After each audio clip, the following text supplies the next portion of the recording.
नमस्कार, मैं हूं पंकज सिंह। आप देख रहे हैं भारत टीवी 20 न्यूज। आज मैं आपको एक वीडियो दिखाऊंगा। ये उत्तर प्रदेश के मुख्यमंत्री का 2007 का ये वीडियो है।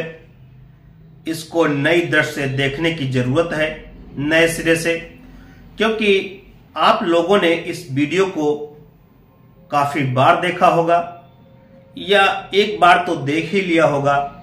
इसमें योगी आदित्यनाथ क्यों भावुक हुए और भावुक होकर के क्यों कह रहे हैं कि हमको राजनीतिक पूर्वाग्रह का शिकार होना पड़ रहा है, हमको परेशान किया जा रहा है। ऐसा क्यों कह रहे हैं? कहीं ना कहीं कुछ तो है, कोई ना कोई इनके पीछे पड़ा है जो इनको परेशान किया गया था। तो इसमें इन पर हमला भी करवाया गया। मुख्तार ने इन पर हमला किया और इस वीडियो को देखने की जरूरत इसलिए है क्योंकि दरअसल ये कहानी यहीं से शुरू होती है। तो पहले ये वीडियो नए अंदाज में देखिए। सर मुझे बोले don't be Tell him. Go on, Nitin. Yogi ji, we all respect you. Please, we shall certainly look into it. I tell you. Actually मैं तीसरी बार गोरखपुर से लोकसभा का सदस्य बना हूं। मतलब पहली बार मैं 25,000 वोटों से जीता था, दूसरी बार 50,000 से जीता और तीसरी बार लगभग 1.5 लाख मतों से मैं गोरखपुर से चुन करके आया हूं। लेकिन पिछले कुछ समय से महोदय राजनीतिक विद्वेष के तहत मुझे जिस प्रकार से राजनीतिक पूर्वाग्रह का शिकार बनाया जा रहा है, मैं केवल आपसे यह अनुरोध करने के लिए आया हूं, क्या मैं इस सदन का सदस्य हूं या नहीं हूं, और क्या यह सदन मुझे संरक्षण दे पाएगा या नहीं दे पाएगा। मैंने अपने जीवन से संन्यास लिया है अपने समाज के लिए। मैंने अपने परिवार को छोड़ा है, मैंने अपने माँ बाप को छोड़ा है, लेकिन आज मुझे अपराधी बनाया जा रहा है महोदय, केवल राजनीतिक पूर्वाग्रह के तहत। केवल इसलिए क्योंकि मैंने वहां पर भ्रष्टाचार के मामले उजागर किए थे, क्योंकि मैंने भारत नेपाल की सीमा पर आईएसआई और राष्ट्र विरोधी गतिविधियों के खिलाफ आवाज उठाई थी और सदन में बराबर उसके खिलाफ सदन का ध्यान आकर्षित करता रहा। मैं वहां पर भूखमरी से हो रही मौतों के खिलाफ प्रशासनिक भ्रष्टाचार को उठाता रहा। इसलिए मेरे खिलाफ महोदय सारे के सारे मामले बनाए गए। दरअसल ये जो इसमें योगी आदित्यनाथ अपने आप को कह रहे हैं और भावुक नजर आ रहे हैं, इसकी कहानी विस्तार पूर्वक हम आपको बताएंगे। लेकिन आपको ये पता होना चाहिए कि कुछ न कुछ तो गड़बड़ है, जिससे योगी आदित्यनाथ अपने आप को कह रहे हैं कि क्या हम संसद के सदस्य नहीं हैं, जो हमको परेशान किया जा रहा है, क्या हमको सुरक्षा संसद नहीं दे सकती, और क्या कोई गलत जो शोषण के मुद्दे को उठाना कोई पाप है। तो दरअसल ये 1 जनवरी 2007 का वाकया है, जब गोरखपुर में दंगे भड़क गए थे। इसमें योगी आदित्यनाथ को 11 दिन जेल में रखा गया था, क्योंकि मुहर्रम का समय था। एक राजकुमार नाम का व्यक्ति उस मुहर्रम में कैसे पहुंच गया, क्या है, इसका तो अलग अलग कई मोड़ हैं। तो वो राजकुमार, जब पुलिस ने उसको पकड़ा और पकड़ने के बाद अपने कस्टडी में ले लिया, और कस्टडी के बाद पुलिस अपने गाड़ी में बिठा करके उसको ले जा रही थी, लेकिन ज्यों ही भीड़ के पास पहुंची, भीड़ उग्र होकर के उस व्यक्ति को गाड़ी से उतार लिया और उसको पीट पीट कर उसकी हत्या कर दी।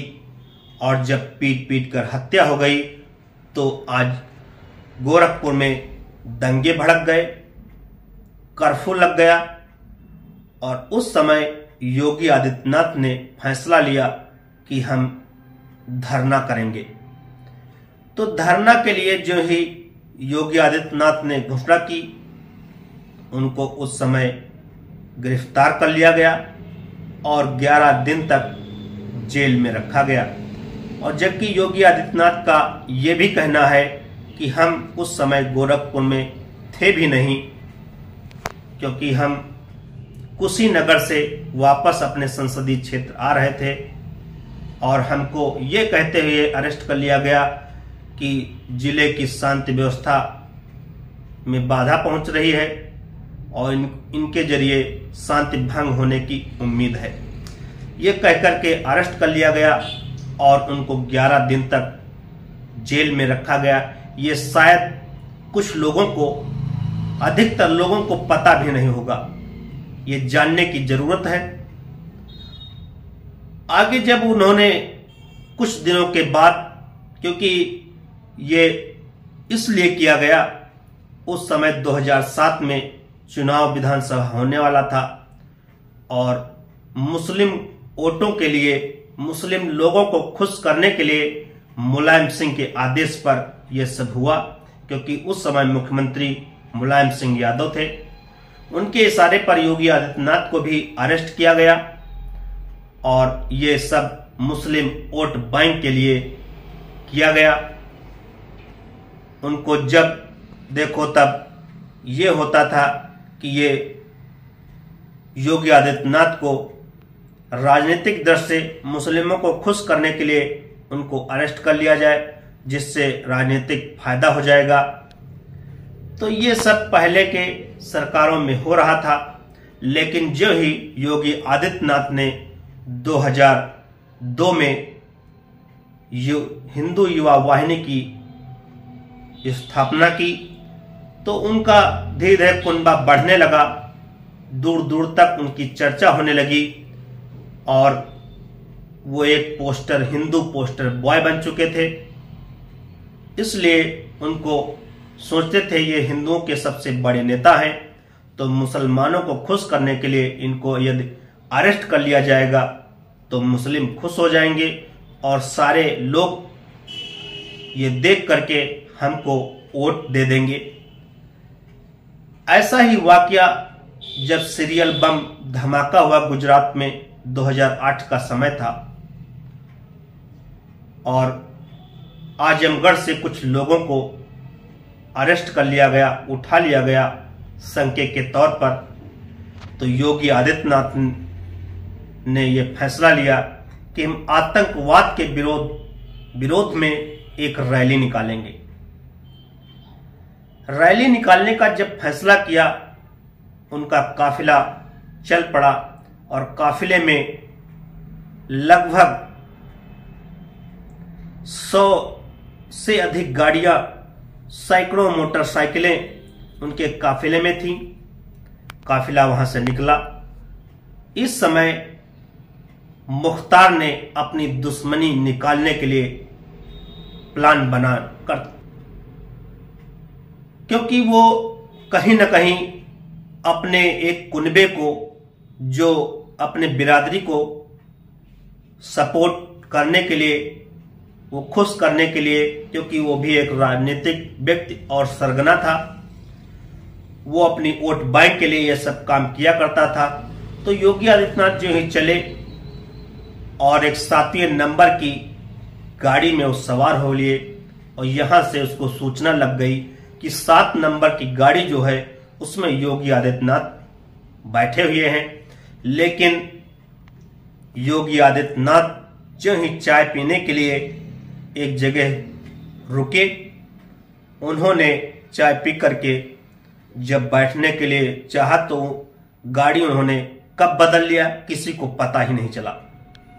और जब काफिला उनका पहुंच गया, उस समय उसी जिस गाड़ी में योगी आदित्यनाथ बैठे थे उस पर ताबड़तोड़ ईंट पत्थर फायरिंग चलने लगी, क्योंकि सौभाग्य था कि उसमें योगी आदित्यनाथ थे ही नहीं, क्योंकि उन्होंने गाड़ी चेंज कर लिया था। शायद अगर उसमें होते तो आज इतना बड़ा नेता योगी आदित्यनाथ हो सकता है हमारे बीच न होते। ये आतंकवाद का जो गढ़ बना रखा है, जो सरगना, उनका सफाया भी नहीं हो पाता।